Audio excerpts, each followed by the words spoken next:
Tourism శాఖలో employees, government employee, tourism శాఖ amount అండి, నేను మర్చిపోయాను యాక్చువల్గా. టూరిజం శాఖలో 2 కోట్ల రూపాయలు పర్సనల్గా ఎంప్లాయీస్ ఖాతాలోకి పోయినాయి. చాలా పెద్ద విషయం అది, చాలా పెద్ద స్కామ్ అది ఎంప్లాయీస్. బట్ దాని వెనకాల కొంతమంది ఆఫీసర్లు కూడా ఉన్నారు. కానీ ఒక అవుట్సోర్సింగ్ మహిళనే తప్పు ఒప్పుకోమని చెప్పి నిలదీస్తూ ఉన్నారు. పర్యాటక సంస్థలో నిధుల దుర్వినియోగం, 2 అధికారుల సస్పెన్షన్. పర్యాటక సంస్థలో భారీ ఎత్తున నిధుల దుర్వినియోగం జరుగుతున్నట్టు ఫిర్యాదులు అందడంతో ప్రభుత్వం విచారణ ఆదేశించింది. ఉన్నతాధికారుల పర్యవేక్షణ కురవడంతో సంస్థలో కొంతమంది అధికారులు, ఉద్యోగులు కుమ్మక్కై సుమారు 3 ఏళ్లుగా 5 కోట్లకు పైగా నిధులను దారి మళ్లించినట్లు ఫిర్యాదులు వచ్చాయి.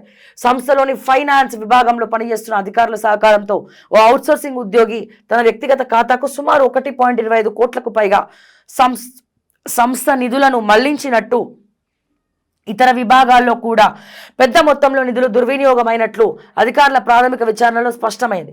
దీంతో ఆయా విభాగాల్లో ఏళ్ల తరబడి పనిచేస్తున్న అధికారులు, ఉద్యోగులపై మరింత లోతుగా విచారణ జరపాలని ప్రభుత్వం ఆదేశించినట్లు తెలిసింది. నిధుల మళ్లింపు ఘటనకు బాధ్యులుగా ఫైనాన్స్ విభాగంలో పనిచేస్తున్న 2 అసిస్టెంట్ జనరల్ మేనేజర్ స్థాయి అధికారులను సస్పెండ్ చేస్తూ సంస్థ ఎండి క్రాంతి వల్లూరి ఆదేశాలు జారీ చేశారు. విచారణ అనంతరం మరికొంతమంది అధికారులపై చర్యలు తీసుకునే అవకాశం ఉంది. అయితే ఇక్కడ పాయింట్ ఏంటంటే, ఇక్కడ ఎవరైతే అవుట్సోర్సింగ్ ఉద్యోగిని ఖాతాలో 1.50 లక్షలు ట్రాన్స్ఫర్ అయినాయని చెప్తున్నారు కదా, అండ్ ఈ చిన్నపాటి ఉద్యోగులు ఒక్కలే కాదు, దీని వెనకాల కొంతమంది ఆఫీసర్లు ఉన్నారు టూరిజం డిపార్ట్మెంట్లో.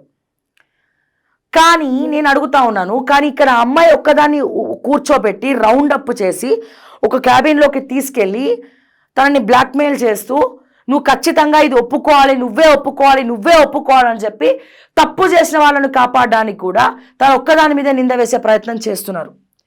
ఇది ఎంతవరకు కరెక్ట్?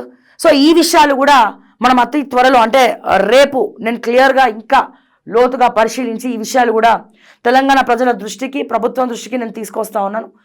అండ్ అదే రకంగా అంటే చూడండి ఏ రకంగా దారుణాలు జరుగుతూ ఉన్నాయంటే, గతంలో టూరిజం ఎండి మనోహర్ విచ్చలవిడి దాహంతో కేటీఆర్ అండదండలతోటి సిగ్గు లేకుండా వ్యవహరించినాడు. సిగ్గు లేకుండా దుర్గం చెరువు దగ్గర కూడా ఎవరిని అడ్డు పెట్టుకొని వ్యవహారం నడిపిండు. దుర్గం చెరువుకు సంబంధించినటువంటి టెండర్లో ఒక హోటల్ విషయంలో స్వయాన అతని బావమర్దికి నిధులు మరలించడం జరిగింది మనోహర్. మరి ఆ మనోహర్ని ఏం చేసిర్రు రేవంత్ రెడ్డి? ఏం చేయలే. అవన్నీ టూరిజం వెనక్కి తీసుకురావట్లేదు, డబ్బులు వసూలు చేస్తలేదు. మళ్ళీ పైసలు లేవనండి. మళ్ళీ ఇంటి బయట మీ టూరిజం బయట గిట్ల జరుగుతా టూరిజంలో ఉన్నటువంటి ఎంప్లాయీస్ 5 కోట్ల రూపాయలు మరలించినారు. ఇప్పుడు అందరు దాన్ని వాడుకొని ఒకరి మీదకే తప్పు రుద్దే ప్రయత్నం చేస్తున్నారు. ఎస్, డెఫినెట్గా తప్పు ఎవరు చేసినా అది తప్పే. కానీ ఒకరి మీద నేరం ఎట్లా ఒప్పుకోమని చెప్పి రుద్దుతున్నారు? ఎందుకు రుద్దుతున్నారు? సో దయచేసి ఇది కూడా ఆలోచించండి. అంటే దొంగలు ఎట్లా ఉన్నారనేది మీరు చూడండి దయచేసి. సో ఇమీడియట్ యాక్షన్ ఉండాలి వాళ్ళందరి మీద. ఎవరిని కూడా కాపాడే ప్రయత్నం టూరిజం లేటెస్ట్ ఎండి చెయ్యొద్దు అని నేను మరొక్కసారి విజ్ఞప్తి చేస్తూ ఉన్నాను. ఎనీవేస్, ఎన్నో విషయాలు మనం మాట్లాడుకుంటూనే ఉందాం, ప్రశ్నిస్తూనే ఉందాం. ఓకే టీవీ ఎప్పుడు కూడా ప్రజల పక్షాన ప్రశ్నిస్తుందని చెప్పి తెలియజేస్తూ, దయచేసి ఓకే టీవీని లైక్ చేయండి, షేర్ చేయండి, సబ్స్క్రైబ్ చేయడం మర్చిపోకండి. ఓకే టీవీ అఫీషియల్ ఫేస్బుక్లో లైక్ చేయండి అండ్ ఇన్స్టాగ్రామ్ని కూడా ఫాలో చేయండి అని చెప్పి రిక్వెస్ట్ చేస్తూ, మరిన్ని అప్డేట్స్ కోసం చూస్తూనే ఉండండి ఓకే టీవీ. అంటిల్ దెన్, నేను మీ శ్రావ్య. జై తెలంగాణ, జై హింద్.